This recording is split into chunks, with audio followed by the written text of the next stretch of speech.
Antes de continuar, quiero saludar y reconocer la ayuda de los miembros del canal. Tu apoyo es muy importante. Me ayuda económicamente, además de motivarme a seguir haciendo videos. También quiero avisarles que voy a estar renovando los videos de telesecundaria. También haré la versión sin cebolla, es decir, donde se muestran todas las respuestas y varios procedimientos. Si quieres acceder a esos videos, puedes unirte como miembro del canal desde 20 pesos al mes. La ventaja de ser miembro es que si ocupas videos de una página adelantada o de otro grado, puedes pedirla y lo tomaré como prioridad para hacerle video. Además podrás ver los videos antes que los demás y sin censura. Y tu nombre aparecerá en las pantallas de créditos como esta. También puedes apoyarme con un super gracias desde 10 pesos, por si quieres aparecer en los agradecimientos o que te mande un saludo o le haga una mención a tu canal o alguna red social que tengas.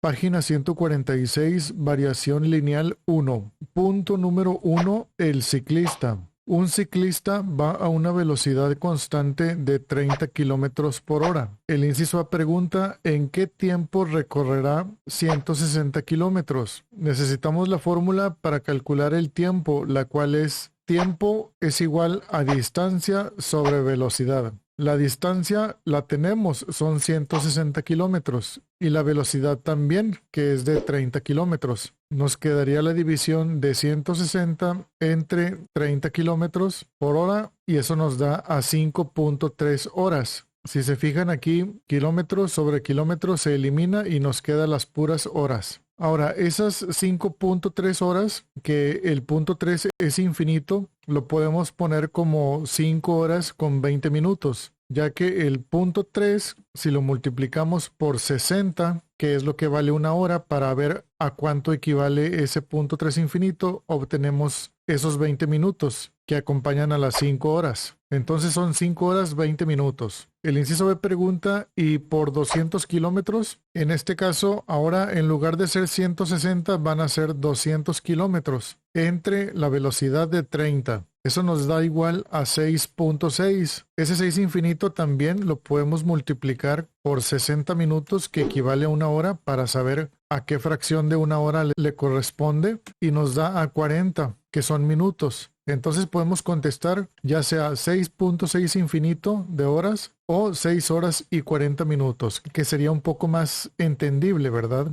Inciso C, ¿en cuánto tiempo habrá avanzado 240 kilómetros? Seguimos usando la misma fórmula, pero ahora son 240 kilómetros entre la misma velocidad, porque es constante, de 30 kilómetros por hora, y nos da igual a 8. Estas son ya 8 horas completas, lo que le tomaría de tiempo para avanzar esos 240 kilómetros. También visto de otro modo, si sabemos que avanza a 30 kilómetros por hora, lo multiplicamos ahora esos 30 por 8 horas y veremos que avanzó 240 kilómetros, lo que nos dice el inciso C. Pero eso ya es como una manera de comprobar. Punto número 2. Completa la tabla con la información de la gráfica 1, que muestra varios puntos que relacionan el tiempo que tarda un ciclista en recorrer diferentes distancias durante una carrera. Bueno, tenemos el tiempo en minutos, que va de 5 en 5, y la distancia en kilómetros, que también va de 5 en 5. Por lo tanto, cuando el tiempo es 0, la distancia va a ser 0,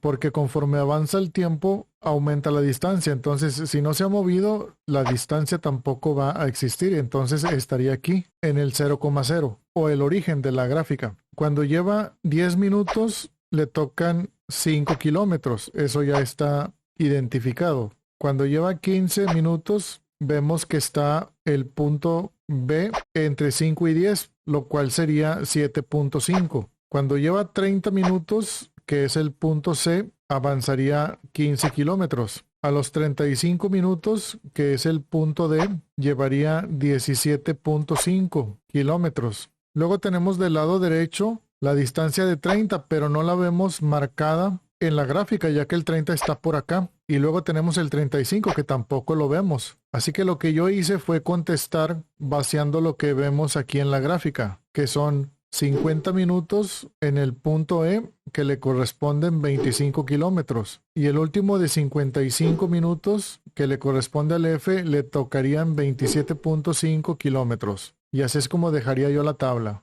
Página 147, inciso A.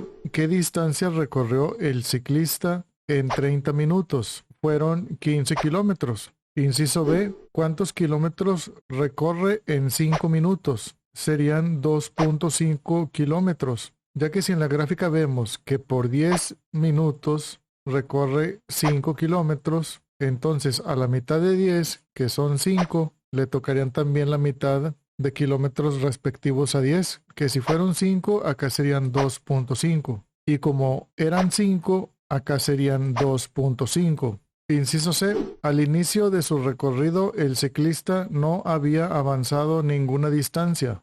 ¿Qué punto de la gráfica 1 corresponde a esta situación? Cuando no había avanzado nada, sería en el 0. Aquí se encuentra. Por lo tanto, responderíamos que es la coordenada 0,0 o el origen. Inciso D. ¿En qué punto de la gráfica pondrías el cronómetro al inicio del recorrido? Yo lo pondría en 1,1. Sí, porque sería el minuto 1 y ahí pensaría que oficialmente ya está marcando alguna distancia. Pero si ustedes consideran alguna otra respuesta, como que sea más adelante, en el minuto 5 o el 10, que es cuando ya marcó aquí algo en la tabla, pues adelante, ¿verdad? Pueden responderlo. Y el inciso E nos pide escribir los números anteriores que respondimos del inicio del recorrido como coordenadas y ubicarlo en la gráfica. Como yo respondí que era 1,1, pues lo ubicaría por aquí, digamos, en algún punto muy cercano al 0, diciendo que es 1,1.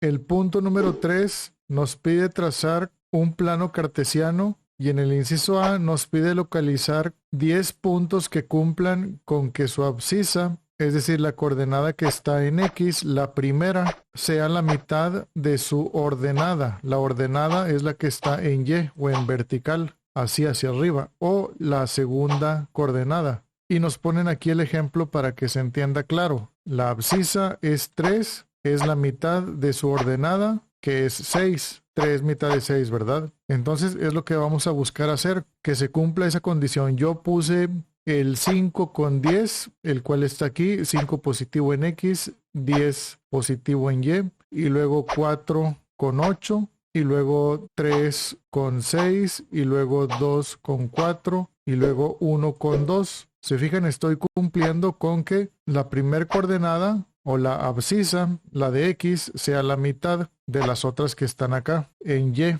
Y luego continúo con menos 1, que sigue siendo mitad de menos 2. Aquí hacia abajo, menos 1 con menos 2 con menos 4, menos 3 con menos 6. Es lo mismo que hice antes, pero ahora en valores negativos. Entonces así nos quedaría esta línea. Y el inciso B nos pregunta que si el punto P, que tiene coordenada 2,1, está ubicado en el mismo punto que el Q, que tiene coordenada 1,2. Esos puntos no están en el mismo lugar, ya que, como sabemos, la primera coordenada está en X, así, en horizontal. Por lo tanto, el punto P estaría aquí en 2,1, que estaría por aquí. Una cruz aquí, lo voy a poner nada más, así. Es 2,1. Y el otro del Q está en el 1,2. Este va a ser 1 aquí y el 2 que ya está acá. De hecho, ese ya lo había marcado antes. Y podemos confirmar con esto que no están en el mismo punto. Son cosas diferentes, ¿ok?